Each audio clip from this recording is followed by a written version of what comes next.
Hello everyone, I'm here to talk about the solar eclipse in Libra we have October 2nd, so in a few days. And as I was tuning into this eclipse, there was just some channeled writing that came through. So I think I'm going to start by just reading what I wrote because I don't think I can really paraphrase it again off the top of my head. This eclipse is the weighing of the heart ceremony, the psychic eclipse, separating the wheat from the chaff. What is true? What is aligned with nature and our hearts? What is diplomatic and fair? And what are the crimes against humanity we are witnessing?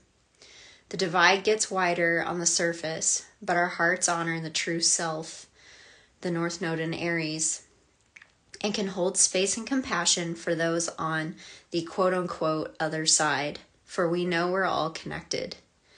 But many are choosing differently right now, some caught in a black magic spell, veils of fog blinding them from what is real and what truly matters. Life, love, the pursuit of happiness, freedom, community, abundance, and sovereignty. Those who find balance are sovereign. Those who do not trust their own hearts look to others to rule them. There is no judgment in this statement, only truth and objective observation. We each have the opportunity to weigh our own heart. So I really like that opportunity to weigh our own heart, because I think we've been living in a paradigm where we're afraid of being judged by a big, grandfatherly God or something. But it's more about tuning in within and looking at your life objectively and without judgment, and really allowing yourself to witness the shadows and the light and to find balance between those. We also have this eclipse squaring Mars, and Mars is squaring Chiron. So Mars in Cancer is a super defensive energy, defending the family, defending the children. It feels so deeply. And it feels like this square with Chiron is really inviting us to heal our masculine protective side and come from this place where the protection is more about standing in truth than being, what's the word for it, on the offense, or even on the defense. It's sort of just being this really strong pillar. And I'm actually seeing the scales of Libra and the scales of the weighing of the heart. And it's how can you be that pillar in the middle and try to find balance between your own life, outer life, your needs, other people's needs, the light, the dark. It's all about finding balance. And this last eclipse in Pisces unleashed a lot of ugly stuff. For some people individually, definitely in the collective. And I think we're kind of seeing... We're seeing, for a while, we'll be seeing, people navigating through that. It's kind of like a time of revelations, which I think a lot of people have already been going through for a while, but there's a whole nother wave of people who are starting to open their eyes and also starting to change their minds. Jupiter in Gemini is inviting us to do that. And, a lot of psychics talk about a pole shift happening. And I had to laugh the other day because I saw it politically rather than just geographically, or you could almost say energetically. I love the play on words, pole shift, P-O-L-E, or P-O-L-L, pole shift. It's kind of interesting. But, speaking of politics, one thing, I did look at the candidates' charts for a second just to see if this eclipse was highlighting anything. And it is, the eclipse is activating a couple things in or one thing in RFK's chart, a couple things in Trump's, and then there's some other placements in Kamala's chart. And one thing that this eclipse is activating in RFK's chart is the asteroid goddess Ceres, which is like the grain mother. She's kind of like that Virgo archetype, and this is in Libra. So it's amazing. I've really been feeling, you know, Ma'at coming through with this weighing of the heart ceremony. And this really feels like this is being highlighted for RFK and his advocate, or like, sorry, I'm getting tongue-tied. His advocating for sustainable farming and the environment. So I hope to see that this eclipse triggers more of an awakening of the awareness of that. And I think we already have been seeing that a little bit, but hopefully it will be strengthened, that there will be more of a focus on this like Make America Healthy Again kind of slogan. And then for Trump, the eclipse is conjunct his Chiron and Juno. And this really feels like it's enhancing the conflict between him and Kamala, or whoever the powers are behind Kamala. And when I was tuning into this, I heard, this is weird, but I heard all shots fired, no holds barred, which I had to look that up. I never use that term, and it essentially means anything goes. So just like there's no limit. And every time I read on him, I just feel like he needs so much protection. In fact, yesterday I got a vision of him wearing a RoboCop suit. I was like, he literally just needs to wear something like that all the time. So, anyway, not trying to predict anything bad happening. That's just what came through. I guess I just feel a need for, I think it's pretty obvious, like he needs a lot of protection, and they did just up his protection. But anyway, so then with Kamala, we have Asteroid Lilith and Pallas Athene conjuncting her Juno and Black Moon Lilith. And her, I believe that Asteroid Lilith and Pallas Athene are also going to be coming up on her Pallas and Medusa soon. And this is, she's also got Vesta conjuncting her Pluto and Venus, opposing her Chiron, which is being conjuncted by Saturn. There's a lot of interesting energy in her chart. And I really feel that, and I think I said this in my last reading too, that she's center stage to help illuminate a lot of our feminine wounding. And I think it's really interesting that her Juno and Trump's Juno are being activated. Juno is the asteroid goddess of marriage and relationships. And so it's like they're this world stage example of the sacred marriage, but perhaps inverted. Like it's really showing us the shadow, the anima and the animus, and how it's a reflection for us to see how maybe we can heal our own inner feminine and masculine within ourselves. And so I thought that was really interesting. I also think it's really interesting she has Pluto, Venus, and Uranus conjunct. Oh shoot, and I forget what sign it's in. If it's opposite Saturn, then it would be in Virgo. That's right. So definitely some interesting feminine energy there, kind of dark feminine. That's something else that came up because Lilith has been like so prominent lately. There is a difference between dark feminine and shadow feminine. And dark feminine is not necessarily bad. Dark feminine is like the dark soil. It's like the ether. It's the everything. It's the all. It's where creation happens. And the shadow feminine is more like when we're denying the use of that dark feminine, or the noticing of that dark feminine or the identification with it, then that's when those sort of powers become abused. So, yeah, that was something else that came up with this eclipse. I think that with it conjuncting Mercury Cazimi, there's a lot of divine information coming through, but then Black Moon Lilith, it's the dark feminine and can also be the shadow feminine, because Black Moon Lilith really represents our authentic selves. So it's an opportunity to really see behind the scenes. And this is continuing with Uranus conjunct Algol as well, which is Medusa's eye. So this time is all about awakening and seeing behind, seeing through.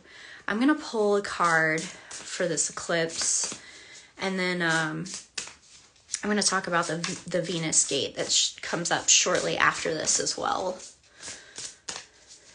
And so, of course, with Libra too, you're going to notice some themes within your relationships, perhaps, you know, boundaries, people pleasing. And this, because it's a South Node eclipse, it's an invitation to let go of what's not working.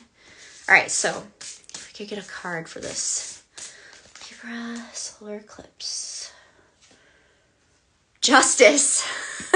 How perfect is that? The scales of justice, and look at the moon behind her. And I love that this card feels like the light feminine. It's bringing light to the unconscious, the lunar consciousness, the feminine consciousness that lies beneath the surface. And how can we find balance with that? I feel like looking at the bottom of the deck. Ooh, and fertility. There's the dark feminine. The space of regeneration and compost and soil. And we're coming into this time of year where it's time to go within.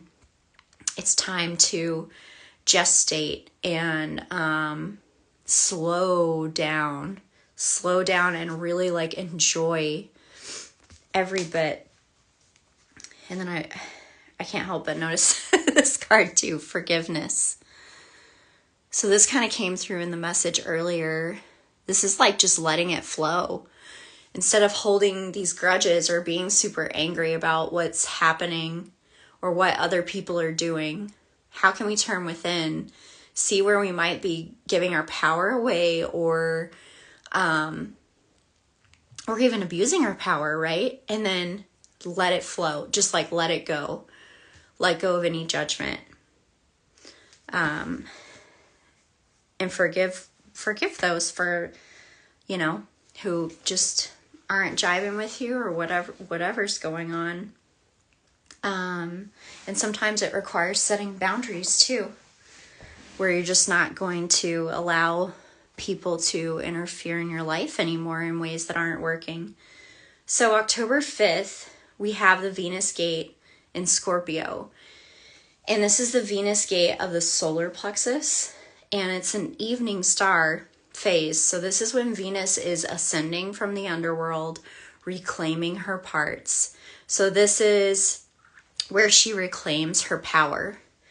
And it feels like in Scorpio, it's very much about reclaiming, or not reclaiming, but understanding divine will versus personal will, and becoming a vessel and trusting in the divine will. So something else that came through for this is there's a grand trine between the moon and Venus, Mars and Cancer, and Saturn conjunct dark moon Lilith in Pisces. So this is about sifting through delusion and the dross to find our inner gold, which is that solar plexus power. And we also have Pallas, Athene, and Asteroid Lilith in Sagittarius, which is inviting us to see the bigger picture, to see what's been going on behind the scenes in the bigger picture, and what powers have been, what people have been trying to create. Also what you can create.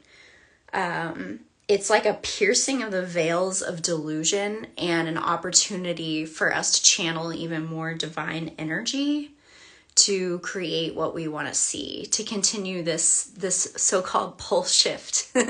I almost want to call it like a pole balancing, you know, with this Libra energy. So I wanted to pull a card from my Rose Oracle for the Venus gate. I'm sorry if I sound kind of funny. I'm having some allergies today. And I also get winded pretty easily lately, just because of pregnancy. Also, I'm in a different room today because I couldn't get internet in the room I usually set up in, which is kind of interesting. Anyway, I guess being open to change, that's eclipse energy. All right, so what is this Venus gate inviting us to reclaim?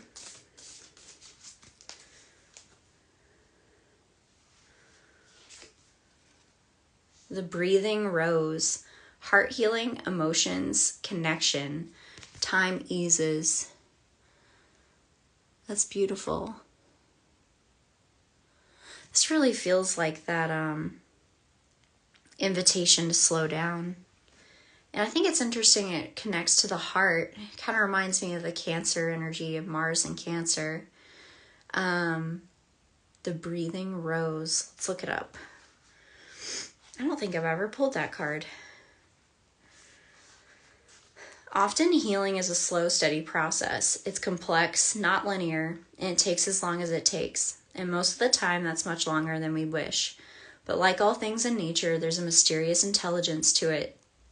And if we trust it and let the vibrant petals fall to the earth, cut back what's no longer, and protect the new shoots and buds from being pried open, we may find ourselves in a second bloom, and fruit will follow.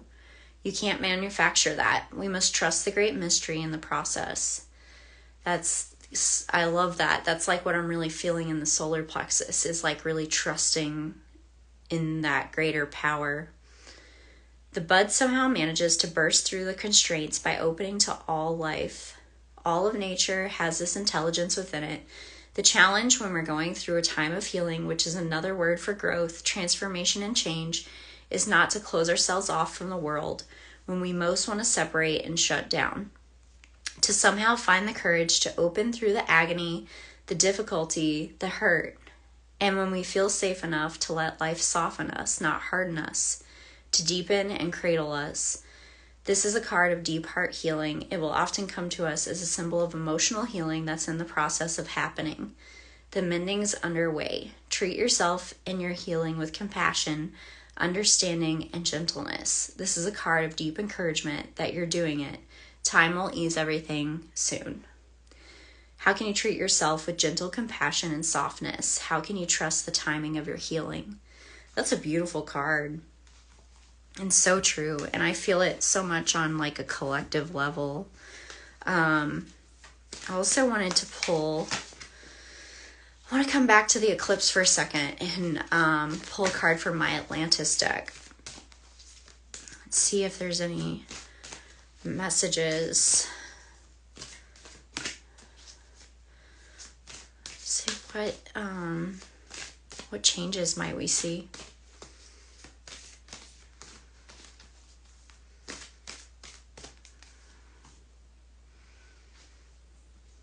Determination, lock and load. Oh, wow. I believe that's Zeus. This is interesting too because he was coming to my awareness earlier with Pallas Athene conjuncting Asteroid Lilith, because Pallas Athene was born of Zeus's mind, of his head. I'm going to look this card up. 23. I'm just going straight to the message. It's time to roll up your sleeves and become fully active in your own manifestation process. The very thing you've been wishing for, hoping for, is waiting to manifest right now. This is an important realization for you because really it's up to you now to do the required actions necessary for your desire to be actualized. So it's vital that you go from simply wishing your dreams to happen and now begin living them today. Start being the very thing you desire and saturating your life with positive influences to accept this change. You have nothing to lose right now and everything to gain by doing this. And the mantra is, I charge forward in my life with miraculous outcomes. I love that. I've been noticing lately just like a lot of synchronicities, and it's really been having me reflect on how much our perception does create our reality. And I feel like this card's really pointing out how it's so important to let go of the things that aren't serving what we want. The energies that we focus on the most is sort of what shows up again and again in our reality, right? So it's really up to us. It feels like the future is up to us. We have a ton of divine support, but it's coming through us. It's not outside of us. And so I'm going to pull one more card to see what goddess is supporting us through this eclipse and Venus gate. I was really feeling Kali's energy earlier, but then I felt called to see if anyone else wanted to come through. Just shuffle those again because a few ladies fell out of there. Okay. Ooh, Aphrodite love. Venus herself. And of course, like, you know, with this eclipse in Libra, Libra's ruled by Venus. Just feels like an invitation to keep our hearts open and to fully be ourselves. And to just accept. I'm hearing self-acceptance, self-love. So I think that's all that wanted to come through today. I hope you guys are doing well with these energies. Let me know if there's anything that's popping up in your reality that's even different from, I want to know. I'd love to know what resonates or like what's different for you too. So talk to you soon.